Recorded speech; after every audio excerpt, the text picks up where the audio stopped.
Page number 150 এর do as directed এর হচ্ছে ফার্স্ট পার্ট দেওয়া হয়ে গেছে 1 থেকে 10 পর্যন্ত সমাধান। আজ সেকেন্ড পার্ট 11 থেকে 20 পর্যন্ত সমাধান দেওয়া হবে।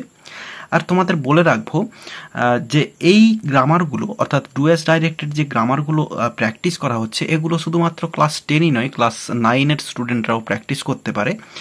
একই কিন্তু গ্রামার হয়, ক্লাস 9-10 প্রায় একই হয় এবং তোমরা ক্লাস 9 এবং ক্লাস 10 সবাই কিন্তু বেনিফিট পেতে পারো এখান থেকে। তো চলো 11 দাগে রয়েছে only Virat Kohli can break Sachin's record. এটা হচ্ছে নেগেটিভ সেন্টেন্স করতে বলা রয়েছে। বলছে কেবলমাত্র বিরাট কোহলি সচিনের যে রেকর্ডগুলো সেগুলো ভাঙতে পারে। তো অনলি থাকলে এবং নেগেটিভ সেন্টেন্স করতে বললে ব্যক্তিবাচক থাকলে নান বাট এবং বস্তুবাচক থাকলে তাহলে নাথিং বাট।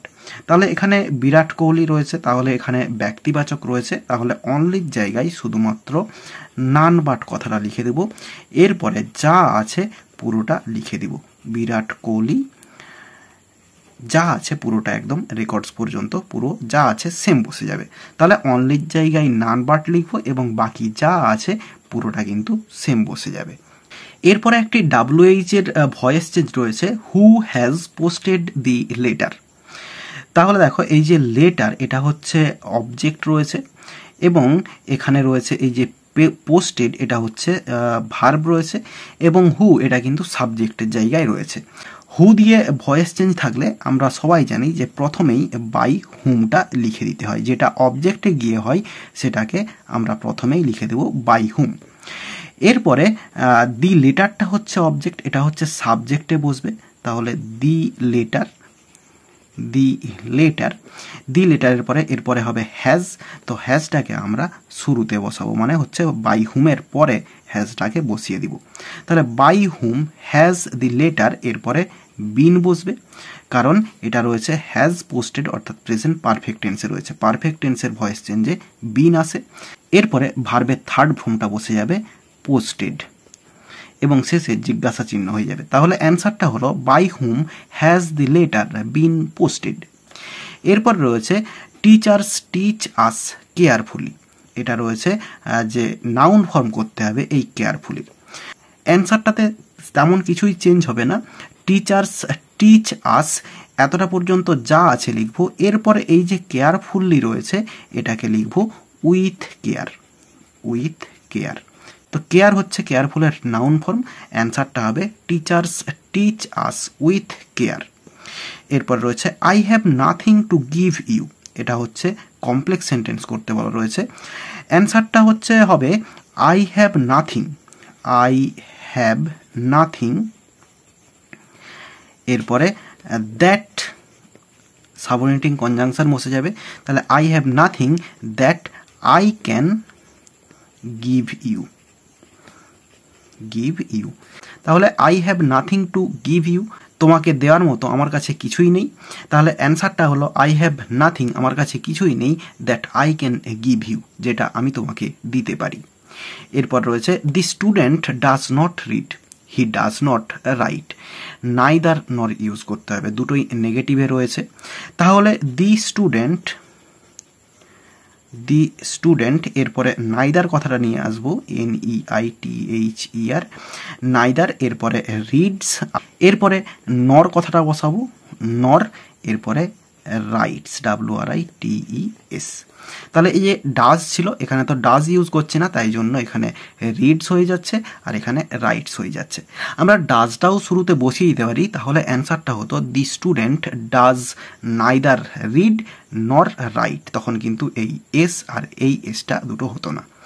তাহলে এখানে অ্যান্সার হলো দি স্টুডেন্ট নাইদার রিডস নর রাইটস।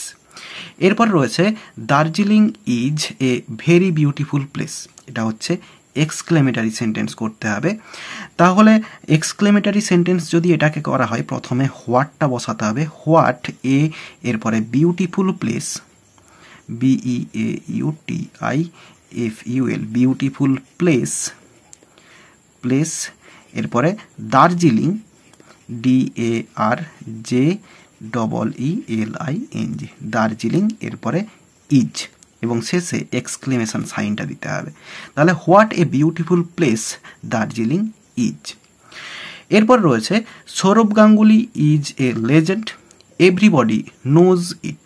এটা হচ্ছে সিম্পল সেন্টেন্সে জয়েনিং করতে হবে। তাহলে এটার অ্যান্সার করব এভরিবডি নোজ দিয়ে শুরু করব, EVERY, এভরিবডি, এরপরে নোজ, এরপরে লিখব সৌরভ গাঙ্গুলি, SOURAV, গাঙ্গুলি, GANGULY, এবং কমা দিয়ে লিখব এ লেজেন্ড। তাহলে অ্যান্সারটা হলো এভরিবডি নোজ সৌরভ গাঙ্গুলি এ লেজেন্ড। তো এটা হচ্ছে যে ফ্রেজ ইন অ্যাপোজিশন বা নাউন ইন অ্যাপোজিশন, যে সিম্পল সেন্টেন্সের জয়েনিংয়ের যে নিয়মটি, সেই নিয়মে কিন্তু হয়ে গেল। এরপরে রয়েছে Kolkata is a peaceful city. এটা হচ্ছে নাউন ফর্ম করতে হবে পিসফুলের।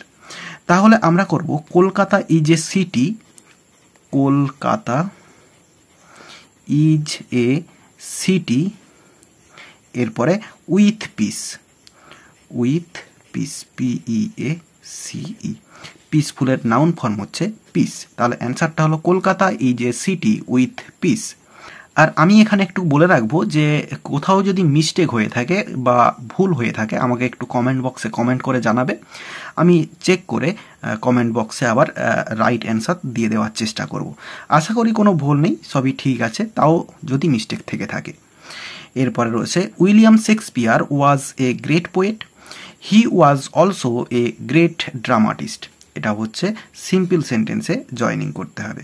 তাহলে আমরা লিখব William Shakespeare, William Shakespeare, SHAKESPEARE,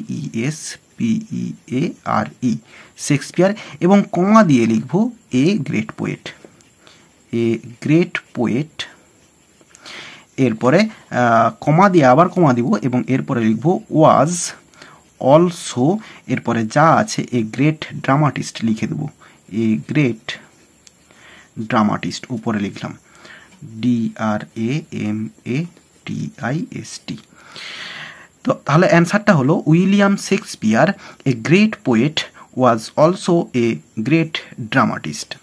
আর হাতের লেখাটাও একটু খারাপ, একটু কষ্ট করে বুঝে নিও। এরপর রয়েছে he is running a race, voice change করতে দেওয়া রয়েছে। তাহলে হি রয়েছে সাবজেক্ট, রানিংটা ভার্ব রয়েছে এবং এ রেস এটা হচ্ছে অবজেক্ট রয়েছে। রয়েছে প্রেজেন্ট কন্টিনিউয়াস টেন্সে, অ্যাক্টিভ ভয়েসে রয়েছে, প্যাসিভ ভয়েসে করব। তাহলে এ রেস অবজেক্টে যেটা রয়েছে সেটাকে শুরুতে নিয়ে আসবো। এ রেসের পরে বি ভার্বটা বসবে ইজ, প্রেজেন্ট টেন্সের বি ভার্ব। এরপরে বিইং কথাটা বসবে, কন্টিনিউয়াস টেন্সে থাকার জন্য বিইং কথাটা আসবে। এরপরে রানের যে থার্ড ফর্ম সেটা বসে যাবে, রান, রেন, রান। এরপরে প্রিপোজিশন বসবে বাই এবং হিটা হিম হয়ে যাবে। তাহলে অ্যান্সারটা হলো a race is being run by him. তাহলে এখানে 11 থেকে 20 পর্যন্ত সমাধান দেওয়া হয়ে গেল এবং পরের পার্টে 21 থেকে 30 পর্যন্ত সমাধান দেওয়া হবে। তোমরা চাইলে এগুলো টুকে নিয়ে তোমরা নিজেরা প্র্যাকটিস করতে পারো, পরের ভিডিও আপলোড করলে তোমরা চেক করে নিতে পারবে। তো আশা করি বোঝাতে পারলাম। ভিডিওটি ভালো লেগে থাকলে একটি লাইক করো এবং বন্ধুদের মধ্যে শেয়ার করো, এবং আমার এই চ্যানেলে নতুন হলে চ্যানেলটি সাবস্ক্রাইব করে পাশে থাকা বেল আইকনটি প্রেস করো পরের ভিডিওগুলি সবার আগে পাওয়ার জন্য। এই ভিডিওতে এতটাই দেখাবে, নেক্সট ভিডিওতে ভালো থাকো সবাই, ধন্যবাদ।